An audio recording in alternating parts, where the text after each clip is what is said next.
অন্তর্বর্তী সরকারের উপদেষ্টাদের সম্পদ বিবরণী দু একদিনের মধ্যে প্রকাশ করা হবে বলে জানিয়েছিলেন প্রধান উপদেষ্টার প্রেস সচিব শফিকুল আলম। তবে তা কবে নাগাদ জাতির সামনে উন্মোচন করা হবে সেটা জানানো হয়নি। এর আগেই তিনি নিজেই নিজের সম্পদ বিবরণী প্রকাশ করেছেন। আজ 10 ফেব্রুয়ারি মঙ্গলবার দুপুর 2:30টার দিকে সামাজিক যোগাযোগ মাধ্যম ফেসবুকে নিজের ভেরিফাইড আইডিতে এক পোস্টে তিনি তার সম্পদের তথ্য প্রকাশ করেছেন। অন্তর্বর্তী সরকারের প্রথম কোনো সদস্য হিসেবে শফিকুল আলম জানান, দায়িত্ব নেওয়ার আগে তার যে পরিমাণ সম্পদ ছিল এখনও তাই আছে, তেমন কিছুই বাড়েনি। ফেসবুক পোস্টে তিনি লেখেন, গত বছরের জানুয়ারিতে আমি আমার সব সম্পদ ও সম্পত্তির পূর্ণ বিবরণী প্রকাশ করেছিলাম।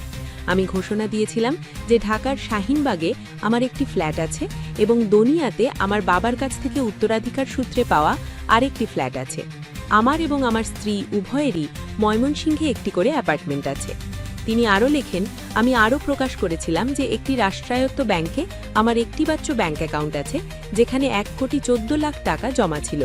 এই অর্থের একটি বড় অংশ আমি 2005 সাল থেকে 2024 সালের অগস্ট পর্যন্ত আন্তর্জাতিক সংবাদ সংস্থা AFP-তে কাজ করার বিনিময়ে পাওয়া গ্র্যাচুইটি থেকে পেয়েছি। এছাড়া মাগুরায় আমার নিজ গ্রামে আমার 40% কৃষি জমি আছে।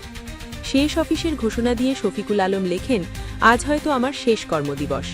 এই সরকারি দপ্তর ছাড়ার সময় আমি ঘোষণা করছি যে আমাদের সম্পত্তির কোনো পরিবর্তন হয়নি।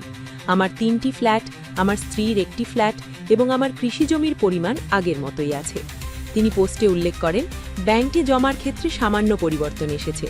আমার এখনও সেই একটি ব্যাংক অ্যাকাউন্টই আছে, যেখানে বর্তমানে 1,23,00,000 টাকা জমা।